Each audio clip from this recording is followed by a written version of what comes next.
See?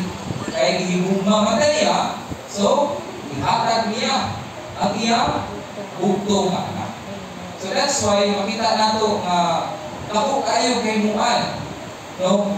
Ang pagkalansang sa krus atong Ginoo isip kordero sa Dios. Mao ni nagtagpo no sa righteousness sa atong Ginoo. Then sa kaduha, Christ died as the brass serpent. So dinhi giingon dinhi Romans 5 verse 16. And it is not as everyone who sinned, so also the free gift is. For the judgment was out of none offense unto condemnation, but the gracious gift is out of many offenses and to justification. Amen. So hindi makita nato nga wala lang gayta nakasala, kundi na ilalong pagyud sa paghukom sa atong Diyos. Wala nga kita nato ba unsa gidayta ka masalanon.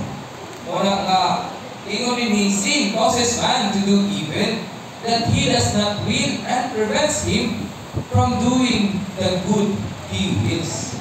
So tungod kay sa sala nga naanak ko, mauni magdalang nga makahimo tag dautan nga mga butang.